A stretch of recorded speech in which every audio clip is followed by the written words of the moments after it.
Hi everyone! In this video I'm going to be talking about why I, an IMG, would want to take the USMLE steps and where I'm at in my life right now and my career during this corona shutdown. So if you're interested in that, feel free to just stay tuned, thumbs up this video and subscribe to this channel. Do it right now. Hi everyone and welcome to a new video with me, Dr. J. Thanks again to Boris for creating this name for me.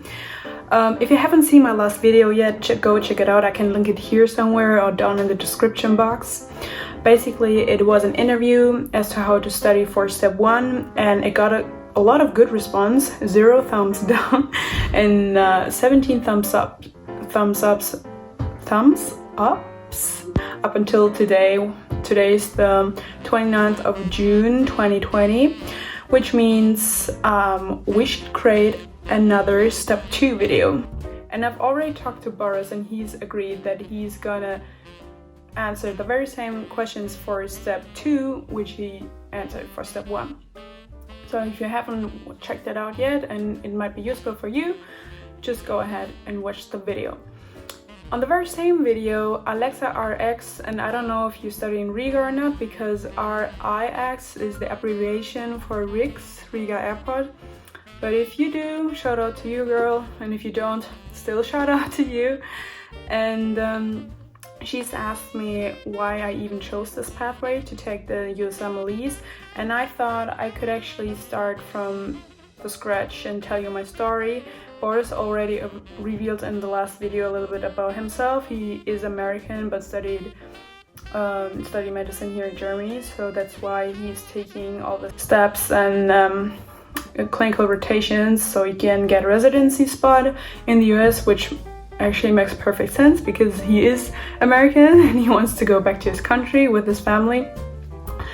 But yeah, my story is a little bit different because I'm German born and raised, and I can start with telling you that I graduated med school in 2020, just recently. It was in February 2020, just before Corona broke out. So I got a real graduation, not just an online version of it. So luckily I got through to my goal and I achieved it in time without any extra semesters. And my next plan was I was supposed to work as a postdoc in the US, and I already had a job interview and they selected me as a candidate. And while we were issuing the J1 visa, we got all this process going. Corona kind of broke out and all the shutdown turned out to be longer than expected, or I don't know what we all actually are expecting at the moment, if there's going to be another lockdown. But anyways, I used this time to study for step 2, and yes, I did take step 2 during the corona shutdown, and let me tell you, it was the hell. Actually, it's okay, but it was the worst exam I've ever taken because it was 9 hours long, and I was the single person writing the exam in the room, and I was still supposed to wear the mask for 9 hours long. So I took this test 9 hours long with a mask on and I passed, luckily. And if you're interested in a video about how all this went down during the corona lockdown, thumbs up this video so I can make another story time about this. I think there are a lot of people out there that are wondering how that turned out because it was a little bit weird, to be honest. But let's get back to this video. So I was supposed to go to the US, and so I was thinking if I'm already gonna be spending 2 years in America, so it's actually quite close to think about staying there after you already started working there in the US. And for doing basic research, you don't need to be a licensed doctor because you're not practicing medicine directly there. You're just in a laboratory conducting your projects, and there's nothing about patients or practicing medicine. But if I did want to do, or if I did want to match, obviously I needed to pass the steps. That's why I chose to do it, just to keep my options open. I'm also still a little young, you know. I started going to med school when I was 18, so I graduated med school with 24.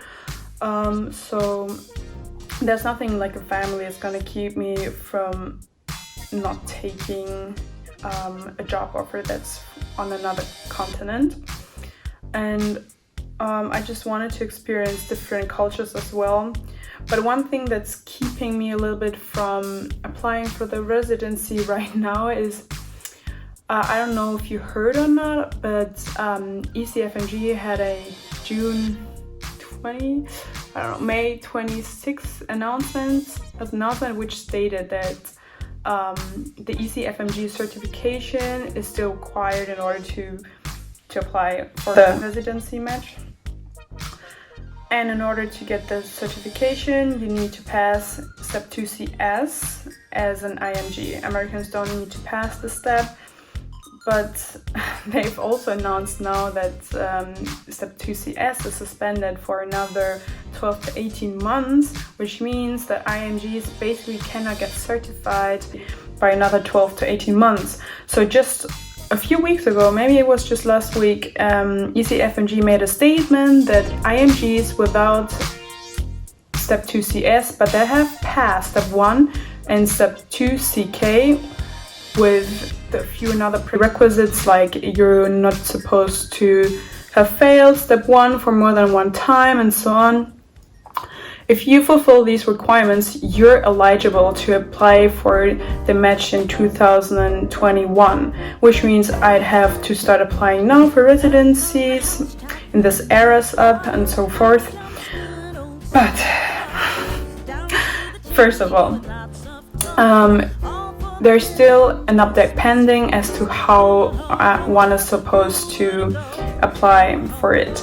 There are 5 different pathways, I believe. I fall into pathway 1. I'm already practicing medicine as a doctor in a different country.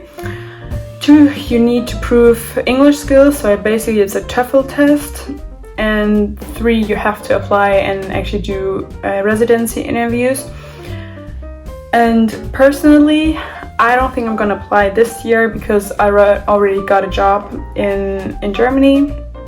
I am doing research here as well, so it doesn't make any sense for me right now to apply for residency. Also in the US there are gonna be elections soon, so I'm not gonna know what's gonna happen after that. And also the protests at the moment doesn't look like a good place to be at right now, but I'm hoping that everything is gonna settle down very soon, I hope. Because it's also not nice to watch the news and then hear about these protests every day. Not every day, but you know what I mean, like regularly in the news. So that's that. So there's a lot of different things. Also, I've heard right now, I found a screenshot, or Boris found it out for me, that says you are able to take step 3 without passing step 2CS before. There was also always an order, you have to pass step 2CS and then take step 3, but now they kinda turn it around that there's no rule for that anymore. But this doesn't really help me either, because in order to take step 3, I have to travel to the US, but the borders are still up, so I don't see any use in that. And also, I think I don't know what to focus on. I haven't really figured out where I'm gonna go from now, except for that I'm gonna start working in Germany and do my research thesis as soon as possible. I'm trying to publish a paper as soon as possible, but this obviously also depends on how my work is going to start. Like, I think everything is going to be a little bit more overwhelming than I'm expecting, or actually I am expecting it to be overwhelming. That's why I'm not sure how soon I'm gonna publish any research. But that's basically what's going on in my life right now. If you got more questions, you're always welcome to leave them down below in the comment section. If you want to hear something about my coronavirus step 2 experience in Berlin, thumbs up this video. And you're always welcome to subscribe to this channel. Bye!